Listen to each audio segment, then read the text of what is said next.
صل وسلم دائما ابدا على حبيبك خير الخلق كلهم هو الحبيب الذي ترجى شفاعته لكل حول من الاحوال المقتحم مولاي صل وسلم دائما ابدا على حبيبك خير الخلق كلهم محمد سيد الكونين والثقلين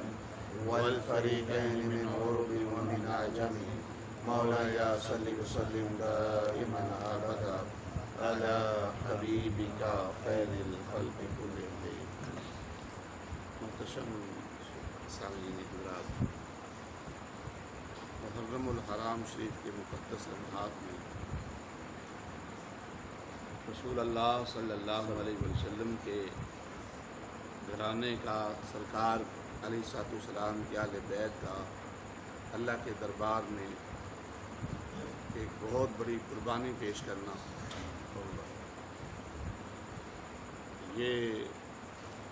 انہی حضرات کا ہی خاصہ ہے۔ پچھلے درس میں آپ نے یہ بات سنی کہ رسول اللہ صلی اللہ علیہ وسلم کے اہل بیت طہار میں کون کون لوگ شامل ہیں۔ تو تفسیر کبیر کے حوالے سے اور اشیاۃ الجمعات میں حضرت عبدالحق محدث دہلوی رحمۃ اللہ تعالیٰ علیہ نے جو لکھا ہے وہ آپ نے سنا کہ اہل بیت طہار میں سب سے پہلے نبی پاک صلی اللہ علیہ وسلم کی ازواج شامل ہیں، اور اس کے بعد پھر رسول اللہ صلی اللہ علیہ وسلم کے فرمان کے مطابق حضرت مولا علی رضی اللہ تعالیٰ عنہ، حضرت سیدہ فاطمہ الزہرا رضی اللہ تعالیٰ عنہ، اور حضرت سیدنا امام حسین، حضرت سیدنا امام حسن، حضرت سیدنا امام محسن رضی اللہ تعالیٰ عنہ، یہ سارے حضرات اہل بیت میں شامل ہیں۔ نبی پاک صلی اللہ علیہ وسلم کی ساری اولاد اہل بیت میں شامل ہیں، سرکار کے بیٹے، سرکار کی بیٹیاں۔ نبی پاک صلی اللہ علیہ وسلم کی 4 بیٹیاں ہیں، اور رسول اللہ صلی اللہ علیہ وسلم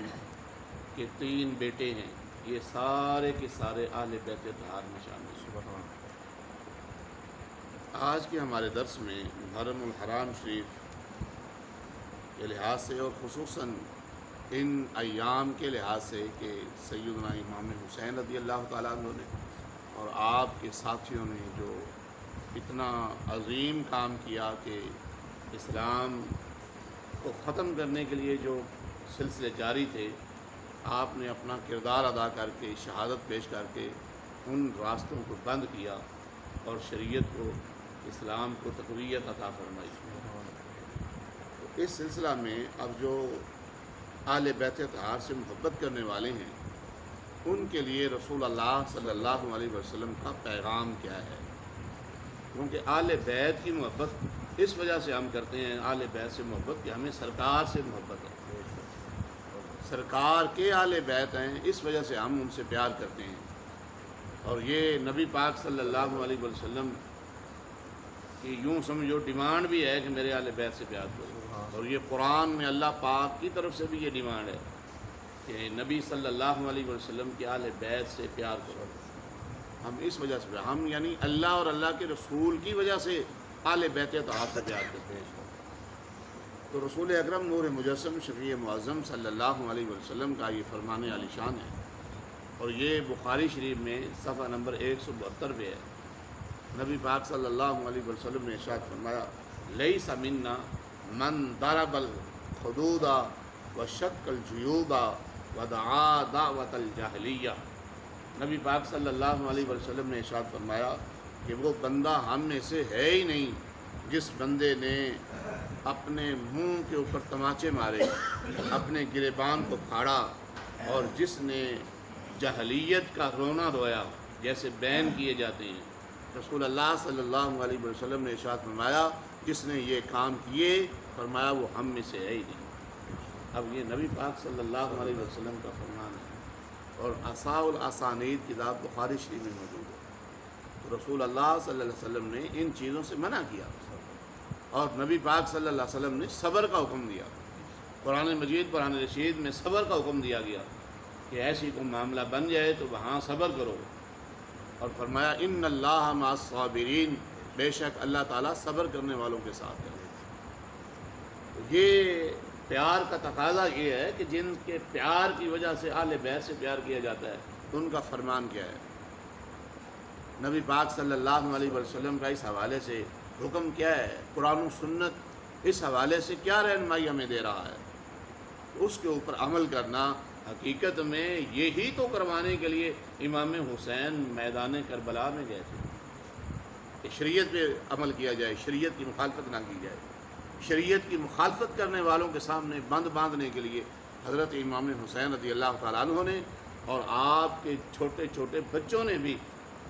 حضرت امام علی اصغر رضی اللہ تعالیٰ عنہ جیسے چھوٹے چھوٹے بچوں نے بھی اپنی قربانیاں دے کے شریعت کی مخالفت جو ہو رہی تھی اس کو ختم کرنے کی کوشش فرمائی، اور اللہ تعالیٰ نے آپ لوگوں کو اس میں کامیابی بھی عطا فرمائی۔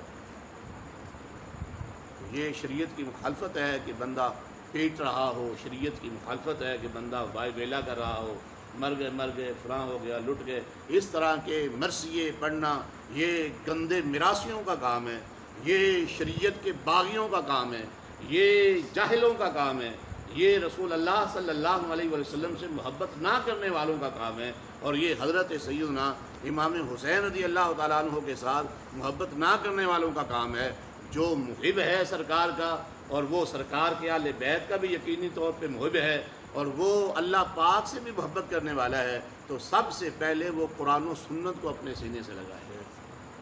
جس مقصد کے لیے امام حسین رضی اللہ تعالیٰ عنہ نے اپنی قیمتی جان کا نذرانہ پیش کیا، اس مقصد کو پہلے رکھے گا کہ آخر کیا وجہ تھی کہ امام حسین رضی اللہ تعالیٰ عنہ یہ سارا کچھ اس طرح کر رہے تھے۔ حج کے موسم میں لوگ مکہ شریف جا رہے تھے حج کرنے کے لیے، اور آپ مکہ شریف کو چھوڑ کے میدان کربلا کی طرف جا رہے تھے۔ آخر وجہ کیا تھی کہ اسلام کو بچانے کے لیے، اور اسلام پہ جو یزیدیوں نے حملہ کیا ہوا تھا اور اسلام کو ختم کرنے کی کوشش کر رہے تھے اور حدود کو معطل کیا جا رہا تھا، تو اس چیز کو بچانے کے لیے امام حسین رضی اللہ تعالیٰ عنہ میدان کربلا میں تشریف لائے۔ یہ سوچنا چاہیے، دیکھنا چاہیے محبت کس چیز کا نام ہے۔ محبت اس چیز کا نام ہے کہ جو ان ذوات نے فرمایا اس کے اوپر عمل کیا جائے۔ اسی طرح دوسرے مقام پہ رسول اکرم نور مجسم شفیع معظم صلی اللہ علیہ وسلم نے ارشاد فرمایا، انا بریء ممن خلق وصلق وفرق۔ رسول اللہ صلی اللہ علیہ وسلم نے ارشاد فرمایا کہ جس نے اس طرح بال منڈائے یعنی سوگ میں آگے اور بلند آواز سے بین کیے اور کپڑے پھاڑے، تو رسول اللہ صلی اللہ علیہ وسلم نے ارشاد فرمایا انا بریء، فرمایا میں ہر ایسے بندے سے بری و ذمہ ہوں، میرا ایسے لوگوں سے کوئی تعلق نہیں ہے۔ اب یہ چیزیں کر کے، اسلام کی مخالفت کر کے، قرآن کی مخالفت کر کے، حدیث کی مخالفت کر کے، سرکار کے فرمان کی مخالفت کر کے، ظلم یہ ہو رہا ہے کہ اس کے اوپر اہل بیت کی محبت کا نام لیا جا رہا ہے، اسے اہل بیت کی محبت قرار دیا جا رہا ہے۔ جو صریح حدیثوں میں باتیں منع جن سے ہیں وہ کر کے اسے رسول اللہ صلی اللہ علیہ وسلم کی محبت قرار دیا جا رہا ہے۔ اور آج فرقہ پرست تو فرقہ پرست رہے، جو اہل حق ہیں وہ اپنے گھروں میں اس طرح کے گندے مرثیے لگا کے بیٹھے ہوئے ہیں، وہ سمجھتے ہیں کہ ان دنوں میں یہ چلائیں تو شاید گھر میں برکت ہوتی ہے۔ میں مصلی رسول پہ بیٹھ کے کہہ رہا ہوں کہ جو رسول اللہ صلی اللہ علیہ وسلم نے منع فرمایا ہے، اس طرح کے جو مرثیے گھروں میں چلائے گا اس کے گھر میں برکت نہیں نحوست آئے گی، اس پہ امام حسین خوش نہیں ہوں گے، ناراض ہوں گے، اور اس میں سیدنا امام حسین تو سیدنا امام حسین رہے، اس پہ نبیوں کے سردار بھی ناراض ہو جائیں گے، اور نبیوں کے سردار تو اپنی جگہ پہ رہے، اس پہ خالق کائنات جل جلالہ کی ذات بھی ناراض ہو جائے گی۔ شریعت کی مخالفت جو ہے وہ نہیں ہونی چاہیے، اور یہاں شریعت کی مخالفت کو اہل بیت کی محبت کا نام دیا جا رہا ہے۔ یہ جہاں تک ہو سکے اس کے آگے بند باندھنا چاہیے، جہاں تک ہو سکے اسے روکنا چاہیے، قرآن میں دیکھنا چاہیے، حدیث میں دیکھنا چاہیے، ہمارے اسلام میں حکم کیا ہے وہ دیکھنا چاہیے۔ اس انداز میں ہم زندگی بسر کریں گے تو انشاءاللہ تعالیٰ کامیابی ہی کامیابی ہے۔ اور اگر قرآن و سنت کی مخالفت ہوگی تو پھر اس محفل کو اہل بیت اطہار کی محفل نہیں کہا جائے گا، اس محفل کو منانے کے لیے پھر ثواب کا معاملہ نہیں ہوگا۔ پھر قرآن و سنت نے ہمیں بتلایا کہ پھر اگر مخالفت میں محافل کی جائے تو بندے سارے آنے والے بھی، وہاں بیٹھنے والے بھی، سننے والے بھی سارے کے سارے گناہگار ہوں گے، اور وہ مخالفت میں گنے جائیں گے کہ یہ آل بیت کے محب نہیں، حقیقت میں آل بیت سے دشمنی رکھنے والے ہیں، کہ جس مقصد کے لیے آل بیت نے جانوں کے نذرانے پیش کیے یہ وہی کام کرتے ہوئے نظر آ رہے ہیں۔ اسی طرح یہاں پہ رسول اکرم نور مجسم شفیع معظم صلی اللہ علیہ وسلم کا فرمان موجود ہے۔ نبی پاک صلی اللہ علیہ وسلم نے ارشاد فرمایا انہ مہما کان من القلب والعین فمن اللہ عز وجل ومن الرحمت وما کان من الید واللسان فمن الشیطان۔ رسول اکرم نور مجسم شفیع معظم صلی اللہ علیہ وسلم نے یہ کیفیت بیان کرتے ہوئے ارشاد فرمایا ایک ہے کہ بندہ اپنے نبی کے نواسوں کے اوپر جو ظلم ہوا وہ سنے، اور جس وقت وہ سنے تو اس کے دل میں نرمی آ جائے، یعنی غم پیدا ہو جائے۔ انہ مہما کان من القلب والعین، جب دل میں یہ غم پیدا ہو تو پھر اس غم کی وجہ سے کہ اس طرح پیاسے روزے کی حالت میں اتنی شدید گرمی میں یزیدی فوج نے آل بیت طہار کے چھوٹے چھوٹے پھولوں کو اس طرح شہید کیا تپتی ہوئی ریت کے اوپر، تو بندے کے دل میں واقعی ایک غم اور ایک اس طرح کی والی کیفیت پیدا ہو جاتی ہے، اور بعض اوقات آنکھ سے آنسو بھی آ جاتا ہے کہ وہ ہمارے نبی کے نواسے جو جن کے پاؤں چومنے کے وہ قابل تھے، اتنی عظمتوں اور شانوں والے تھے، ان کو اس طرح ان کی بے حرمتی کی گئی اور ان کو اس طرح کر کے تپتی ہوئی ریت کے اوپر اس طرح شہید کیا گیا ظالمانہ انداز میں۔ تو یہ چیز جب یاد آتی ہے تو سرکار فرماتے ہیں کہ بعض کا غم کی وجہ سے آنکھ سے آنسو آ جاتا ہے۔ فرمایا یہ اللہ کی رحمت ہے، یہ اللہ تعالیٰ کی رحمت ہے۔ اب اس کے بعد رسول اللہ صلی اللہ علیہ وسلم نے ارشاد فرمایا وما کان من یدن، اور جو ہاتھ کی طرف سے ہے، یہ ہاتھ کیا کہ ہاتھ اٹھ کے منہ پہ جا رہا ہو، ہاتھ اٹھ کے سینے پہ جا رہا ہو، فرمایا جو ہاتھ کی طرف سے ہے اور جو لسان کی طرف سے ہے، مر گئے کچھ نہیں رہ گیا، فلانا ہو گیا، لٹ گئے، یہ ہو گیا وہ ہو گیا، یہ سارے فرمایا جو لسان کی طرف سے ہے، جو ہاتھ کی طرف سے ہے اور جو لسان کی طرف سے ہے، رسول اللہ صلی اللہ علیہ وسلم نے ارشاد فرمایا یہ رب رحمان کی طرف سے نہیں، یہ میری طرف سے نہیں، یہ کس کی طرف سے ہے؟ فرمایا یہ ساری ڈرامے بازیاں یہ جو کی جا رہی ہیں، فرمایا فمن الشیطان، یہ شیطان کی طرف سے ہے۔ اب یہ رسول اللہ صلی اللہ علیہ وسلم کی فرامین ہے، سرکار اسی چیز کو اپنے انداز میں مختلف جگہوں پہ بیان فرما رہے ہیں۔ اس وجہ سے میرے بھائیوں شیطانی کاموں سے بچنا چاہیے۔ جس طرح شیطانی کام کرنا گناہ ہے، منع ہے شریعت میں، اسی طرح شیطانی کام کو دیکھنا بھی منع،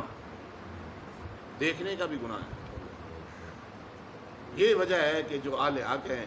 کہیں اس طرح کی صورتحال بنی ہوئی ہو تو پھر وہ وہاں سے روکنے کی کوشش کرتے ہیں